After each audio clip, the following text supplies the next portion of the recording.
नमस्कार मित्रांनो लेखा व कोशागार पुणे विभागाची उत्तर तालिका उपलब्ध झालेली आहे।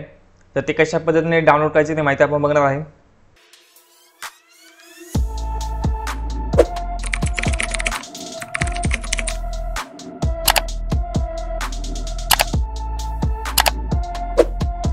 तर मित्रांनो या वेबसाईटची लिंक तुम्हाला डिस्क्रिप्शन बॉक्समध्ये दिलेली आहे।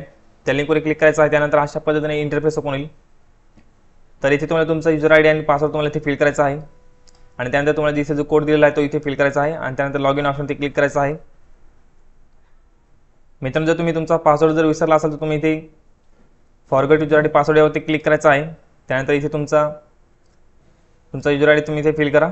त्यानंतर इथे जो कोड दिलेला आहे तो इथे फिल करा आणि पुढे तुम्हाला फॉरगेट यूजर आयडी पासवर्ड यावरती क्लिक करायचं आहे। त्यानंतर तुमच्या मेल आयडीला किंवा मोबाईल नंबरला तुमचा आयडी पासवर्ड येऊन झालो ओके। तर अशा पद्धतीने इथे तुम्ही फॉरगेट सुद्धा करू शकता। तर इथे तुमचा यूजर आयडी पासवर्ड फिल करा आणि पुढे लॉगिन ऑप्शन क्लिक करायचं आहे।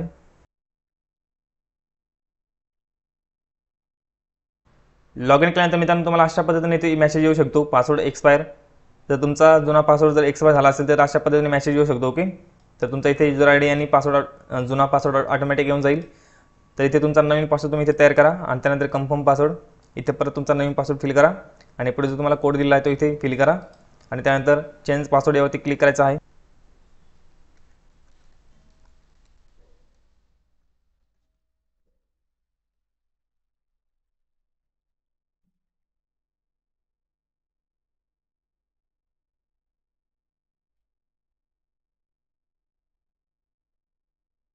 त्यानंतर मित्रांनो अशा पद्धतीने मेसेज येईल your password has been change successfully okay. तुम्हाला इथे परत ओके ऑप्शन क्लिक करायचं आहे। त्यानंतर तुम्हाला इथे लॉगिन करायचं आहे। आता तुम्ही जो नवीन पासवर्ड तयार केलेला आहे तो नवीन पासवर्ड तुम्ही इथे फिल करा ओके। आणि त्यानंतर तुम्हाला इथे जो कोड दिलेला आहे तो कोड इथे फिल करा। त्यानंतर लॉगिन ऑप्शन क्लिक करा।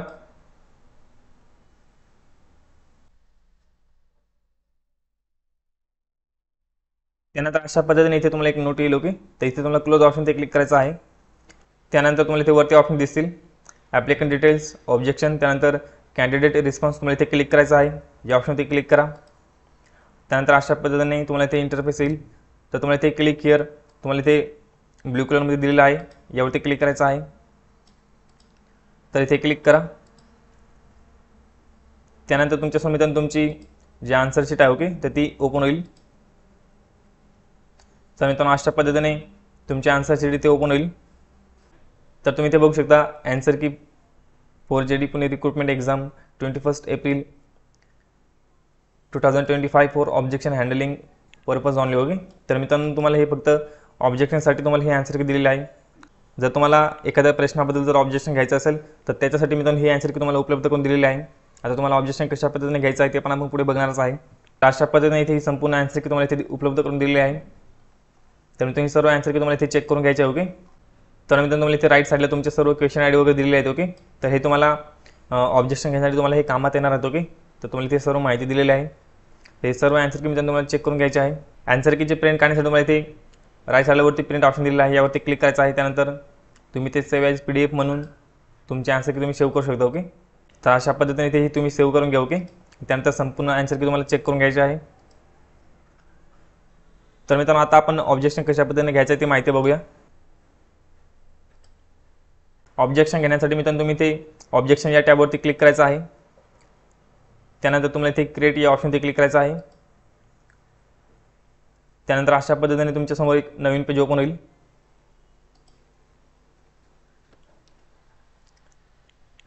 तर इथे तुमची बाकीची माहिती ऑटोमॅटिक येऊन जाईल ओके। तुमचा सिक्वेन्स नंबर म्हणजे तुमचा ॲप्लिकेशन नंबर त्यानंतर तुमचं नाव तुमचा मोबाईल नंबर तुमचा ईमेल आयडी त्यानंतर ग्रुप म्हणजे तुमचं इथे पुणे विभागाचा हा तुमचा ग्रुप आहे ओके। तर इथे ऑटोमॅटिक येऊन जाईल। त्यानंतर तुमचं cadre name date of exam तुमची एक्झाम किती तारखेला झाली ते डेट इथे येऊन जाईल। त्यानंतर तुमची शिफ्ट पण येऊन जाईल। इथे तुम्हाला तुमचा क्वेश्चन आयडी तुम्हाला इथे सिलेक्ट करायचा आहे। तर तुम्हाला ज्या क्वेश्चनबद्दल ऑब्जेक्शन घ्यायचं असेल तर तो क्वेश्चन आयडी तुम्ही तुमच्या आन्सर शीटमध्ये बघून घ्या ओके। त्यानंतर इथे तुम्ही तो सिलेक्ट करायचा आहे। त्यानंतर लँग्वेज तुम्ही इथे सिलेक्ट करा। तुम्हाला नेचर ऑफ ऑब्जेक्शन तुम्हाला इथे सिलेक्ट करायचं आहे। जर तुमचे सर्व ऑप्शन जर इनकरेक्ट असेल ओके तर तुम्हाला इथे ऑल ऑप्शन्स इनकरेक्ट हा ऑप्शन तुम्हाला इथे चॉईस करायचा आहे। त्यानंतर इनकरेक्ट क्वेश्चन जर तुमचा प्रश्न चुकीचा असेल तर हा दुसरा ऑप्शन तुम्ही इथे सिलेक्ट करा। त्यानंतर मल्टिपल करेक्ट ॲन्सर्स. ओके, जर एखाद्या प्रश्नाचे जर एकापेक्षा जास्त उत्तर बरोबर असतील तर तुम्ही हा तिसरा ऑप्शन इथे सिलेक्ट करा. त्यानंतर इनकरेक्ट ॲन्सर की, जर तुमची आन्सर की चुकीची दिली असेल तर हा ऑप्शन निवडा तुम्ही. ओके, त्यानंतर आउट ऑफ सिलेबस. तर अशा पद्धतीने तुम्हाला इथे ऑप्शन दिलेले आहेत. तर तुमचा जो प्रॉब्लेम असेल तुम्ही इथे तो सिलेक्ट करून घ्या. तर मित्रांनो इथे मी एक्झाम्पलसाठी मल्टिपल करेक्ट ॲन्सर आज इथे सिलेक्ट केलेला आहे. तर इथे तुम्हाला करेक्ट ॲन्सर की जिथे तुम्हाला विचारलेलं आहे तर तुमचं जे आन्सर बरोबर असेल तर ते इथे तुम्हाला फिल करायचं आहे. ओके, आणि त्यानंतर इथे do you want to add remark तुम्हाला इथे विचारलेलं आहे. जर तुम्हाला काही रिमार्क द्यायचा असेल तर इथे तुम्ही येस ऑप्शन क्लिक करून तुम्ही ते रिमार्कमध्ये लिहू शकता. ओके, आणि त्यानंतर तुम्हाला इथे क्लिक हेअर टू अपलोड यावरती क्लिक करायचं आहे. तर मित्रांनो तुमच्याकडे पुरावा असला पाहिजे. ओके, तर तुम्ही ज्या प्रश्नाचं तुम्ही ऑब्जेक्शन घेणार आहात त्याचा तुमच्याकडे पुरावा असला पाहिजे. तर इथे ड्रॉप फाईल हेअर यावरती क्लिक करायचं आहे आणि इथे तुम्हाला तो अपलोड करायचा. ओके, तर इथे तुम्हाला फॉर्मॅटमध्ये दिला आहे PDF, JPG, त्यानंतर JPG. तुम्ही कोणत्या पण फॉर्मॅटमध्ये इथे अपलोड करू शकता. तर इथे तुम्ही 3 डॉक्युमेंट अपलोड करू शकता. ओके, तर अशा पद्धतीने इथे माहिती दिलेली आहे आणि ही सर्व माहिती भरल्यानंतर तुम्हाला इथे सबमिट ऑप्शनमध्ये क्लिक करायचं आहे आणि तुम्हाला 100 रुपयाचं पेमेंट करावं लागेल.